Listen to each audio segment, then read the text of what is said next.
The Penn State Nittany Lions men's basketball team lost their first Big Ten battle against Michigan with a score of 62-58.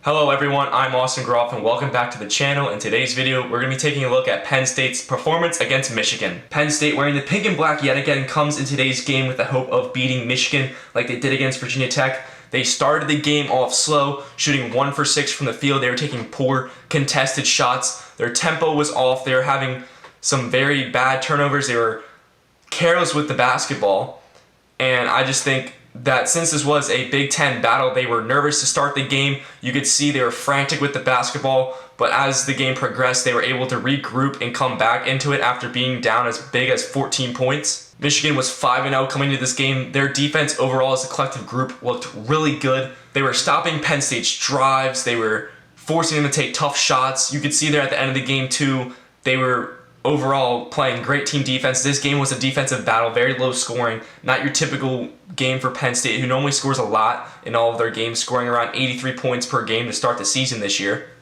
Michigan was leading at the end of the first half with a score of 36-27. Penn State was able to come back and cut it to single digits before the end of the half. To start the second half, they carried over their momentum and continued to go on a run. Seth Lundy and Isaiah Brockington both had big threes to cut the deficit to even less. Seth Lundy, big-time three, especially since he struggled in the last game, scoring 0 points against Virginia Tech, even though we still were able to win that game by 20. Seth Lundy did struggle the rest of the game. He was 2 for 10 from shooting, so I'd like to see Seth Lundy improve for the next game. If it weren't for Penn State's slow start, it easily could have been a closer game or even a bigger lead for Penn State throughout the entirety of the game. Thankfully, the Nittany Lions play with a lot of energy and enthusiasm, so they were able to get their way back into this one. The story of the game for the Michigan Wolverines was center Hunter Dickinson, the freshman. He had 20 points for the Wolverines, leading the team in scoring. This was essential for the Wolverines since Austin Davis, their starting center, was out, and Dickinson was able to provide for Michigan, getting easy points in the paint for the Wolverines. Penn State had a hard time stopping him in the paint. He was getting easy layups, easy follow-ups.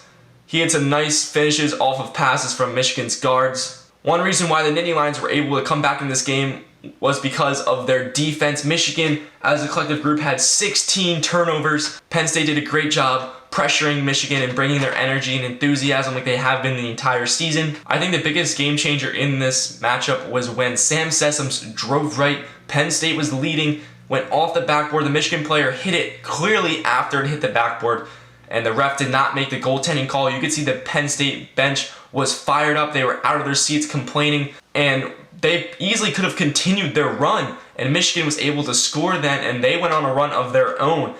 And you could see the game came down to the final possession where Penn State was trailing, and if they had that 2 points there, maybe it's Michigan who's taking the final shot. You never know. That was a huge missed call, and it easily should have been made. I'm not saying Penn State lost the game because of that call. There were other issues at the end of the game. Penn State continuing to struggle situationally at the end of the game. Sam Sessoms drove right when they were down 2, did a spin move, and kind of shot it with his right hand when he should have shot it with his left. It was contested. Great defense by Eli Brooks from Michigan, but nonetheless, Sam Sessoms should have taken it up stronger than what he did, or he should have kicked it out to the perimeter shooters. I liked the setup that Jim Ferry had. It's what I preached in the last video, so I still believe that it was a great offensive setup, just it wasn't executed well by the players. So the biggest takeaways from this game were that Penn State needs to come out starting faster. I know they did start fast in their first couple of games, but they started extremely slow. You could tell they were nervous, they were frantic. They also need to do a better job of taking care of the ball at the end of the game. It's been a situation for Penn State now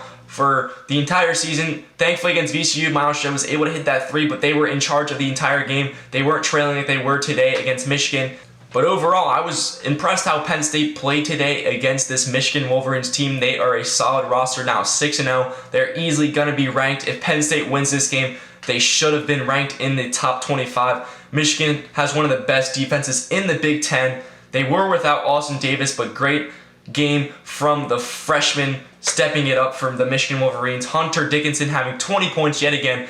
That was the key to the game for the Michigan Wolverines, and that's the reason why they won the game. He was able to provide, as young as he was in this Big Ten battle. Penn State had a hard time guarding him the entire game.